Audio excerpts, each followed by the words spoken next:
Hello bachcho, let's read this question. The question says the volume of oxygen gas measured at 0 degrees Celsius and 1 atmosphere pressure is needed to burn completely 1 liter of propane measured at same condition as option A is 5 liter, option B is 10 liter, option C is 7 liter and option D is 6 liter.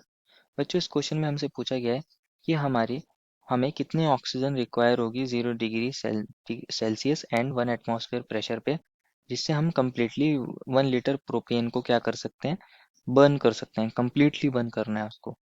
तो हमें चार options दिए गए हैं। तो first of all बात करते हैं इस क्वेश्चन में हमारे की कंसेप्ट के बारे में। और हमारा बच्चों की कंसेप्ट क्या होगा, एवोगैड्रोस लॉ। क्या होगा बच्चों हमारा की कंसेप्ट, एवोगैड्रोस लॉ।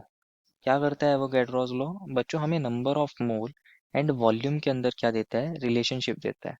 क्या करता है, ये रिलेशन प्रोवाइड करता है number of moles and volume में।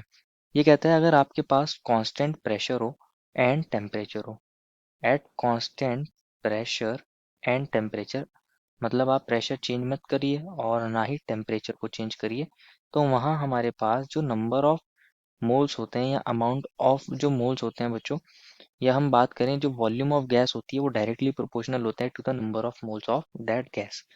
जहाँ एन क्या है बच्चों, हमारा नंबर ऑफ मोल्स है, और वी क्या है, वॉल्यूम है। क्या कहता है कि वॉल्यूम हमारे पास डायरेक्टली प्रोपोर्शनल होती है नंबर ऑफ मोल्स के। बात करते हैं हमारी गिवन रिएक्शन की। बच्चों जब भी हम किसी हाइड्रोकार्बन का कंबशन करते हैं तो वह कार्बन डाइऑक्साइड बनती है और वाटर बनता है। तो ये हमारे पास प्रोपेन है। कौन है बच्चों, प्रोपेन है, C3H8 प्रोपेन है। अगर हम इसका कंबशन कर रहे हैं तो ऑक्सीजन से इसकी रिएक्शन करा रहे होंगे, कंबशन में ऑक्सीजन चाहिए होता है। तो यहाँ क्या बनता है बच्चों, कार्बन डाइऑक्साइड बनता है और वाटर बनता है। तो अब आप इस रिएक्शन को बैलेंस कर लीजिए। अगर हम इसको बैलेंस करेंगे बच्चों, तो हमारे इधर लेफ्ट साइड में 3 कार्बन है तो राइट साइड में भी 3 कार्बन कर दीजिए। लेफ्ट साइड में 8 हाइड्रोजन है तो राइट साइड में यहाँ 4 कर दीजिए, 4 टू 8 हाइड्रोजन हो जाएगा। अब ऑक्सीजन बैलेंस कर लीजिए। यहाँ बच्चों हमारे पास 3 टू 6 ऑक्सीजन यहाँ पर है, एंड 4 into 1 4 ऑक्सीजन यहाँ है, दैट इज 10 ऑक्सीजन एटम्स है। हम यहाँ पे हमारे पास कितने हैं बच्चों, 2 हैं, तो इसको 5 से मल्टीप्लाई कर लीजिए, तो ये भी बन जाएगा 5 टू 10 बन जाएगा बच्चों। तो ये रिएक्शन हमारी बैलेंस हो गई। अगर आप देखोगे 1 मोल प्रोपेन 5 मोल्स ऑक्सीजन के साथ रिएक्ट करता है।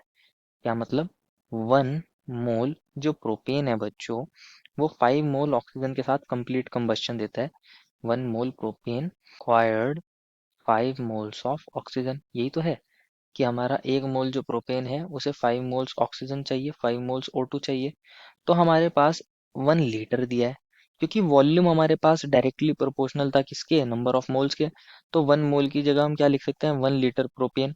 हमारे पास अगर हम प्रोपोर्शनैलिटी को देखेंगे तो 1 मोल है, तो हम उसके कोरस्पॉन्डिंग क्या लिख सकते हैं, 1 लीटर लिख सकते हैं। तो 1 लीटर प्रोपेन को कितना हमारा ऑक्सीजन चाहिए होगा, 1 litre propane required 5 litre oxygen. कितना चाहिए इसको ऑक्सीजन, 5 लीटर ऑक्सीजन चाहिए, क्योंकि मोल्स हमारे पास वॉल्यूम के डायरेक्टली प्रोपोर्शनल थे। जितने ज्यादा नंबर ऑफ मोल्स उतनी वॉल्यूम। तो हमारे पास 5 लीटर हमारा आंसर आ जाएगा, जो हमारे पास ऑप्शन नंबर ए में मिला है। देखो final answer is option number A. I hope you understood it well and best of luck.